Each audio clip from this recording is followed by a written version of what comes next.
This is going to be my first attempt at this is going to be my first attempt at something I've been wanting to do for a while, which is really like bring the creative process like really close and upfront in the moment that it's happening.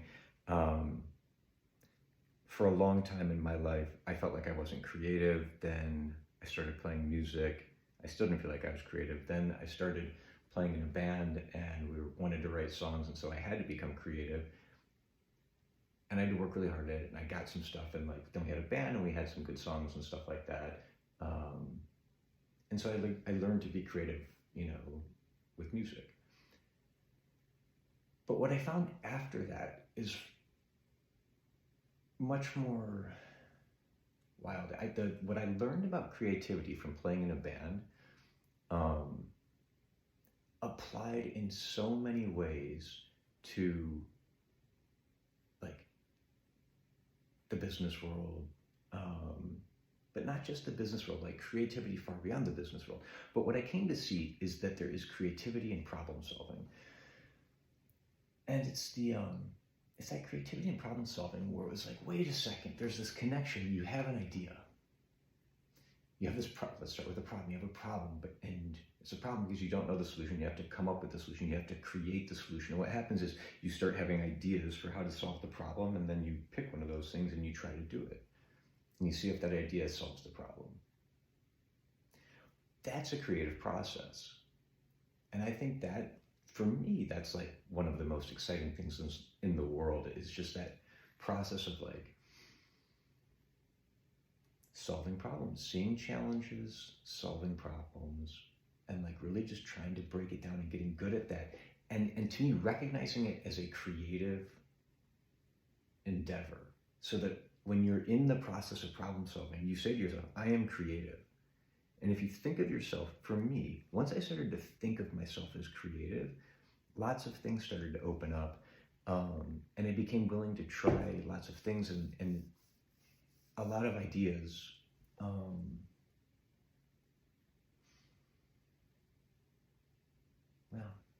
I'm not saying that very well, so maybe we'll come back to that. Anyway, let's jam.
Lost in it. I'm not feeling it.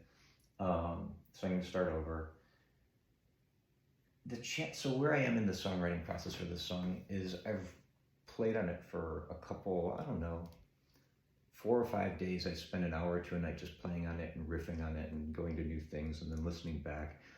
And after, I don't know, 4 or 5, 6 hours of that, I've got it pared down to 10 minutes. And it's just kind of like this string of all these riffs that I kind of liked and, might mess around with. And so now it's like, okay, you can't just have all these random riffs. Like, it doesn't make any sense. And it doesn't sound that good because they're not refined. And so now it's the refining process. And my tendency here is to just be all over the place, be really busy and like not settling in, and like finding It's like when you're writing a story or an article, like there's an angle, there's a point, like what is the story here? So anyway, I'm trying to find a pocket here. I'm gonna save that take. New track duplicate settings. We're gonna mute that one. Let's see if we get anything on this one.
So anyway, part of the practice to me is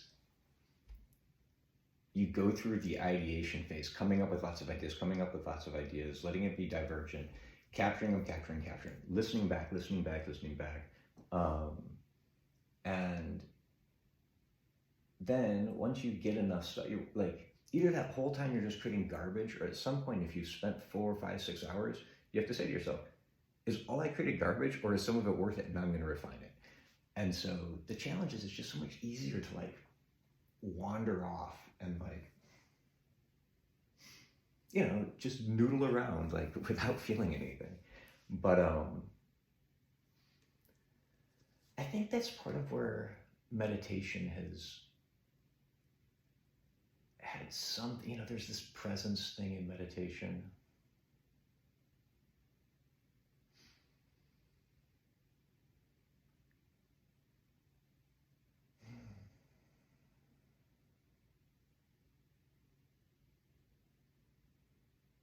I think if you asked a lot of people who've known me my whole life, some people might say, yeah, that dude could learn how to know when to take a breath, how to chill out.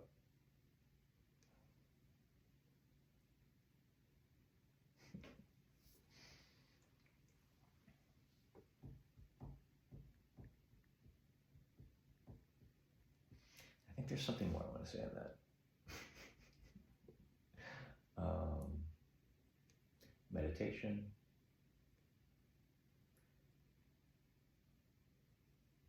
Yeah, starting to learn to be present. So I would, I don't know, something is happening at work that I don't like, I would blame somebody.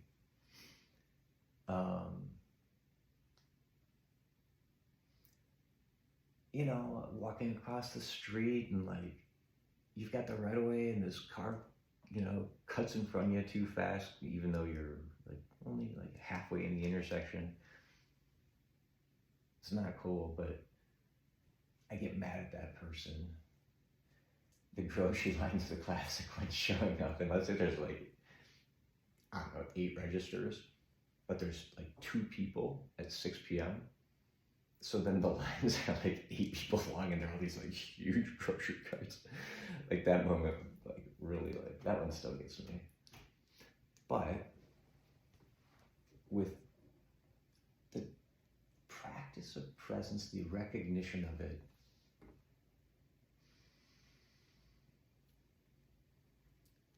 I'm learning how to take a breath.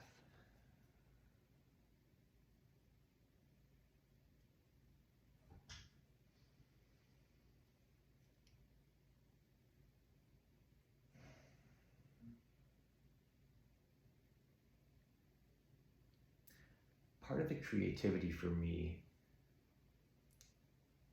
one of the accelerants is the practice of stillness. I'm go, go, go, go, go, go, go. And go, go, go is, I think, a good way, like it's a really good gear to have. But it's when you take that breath, and you allow yourself just to be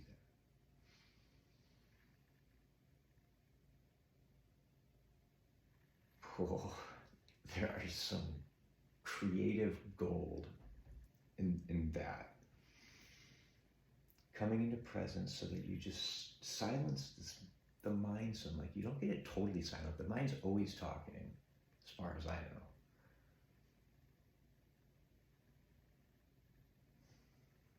Anyone who says they get a completely silent mind, I'm not that far down the path, so maybe, but I have no experience that leads me to believe a completely empty mind is possible. And so what we're talking about is, if we're go, go, go, go, go, like just, hey mind, do you mind? Like, and the mind does mind, but the mind calms down if you practice it. And it's like, I forget to practice it.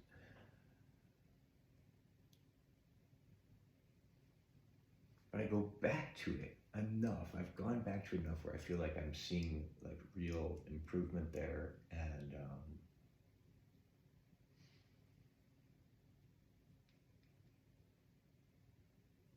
that's one of many things that I think contributes to creativity.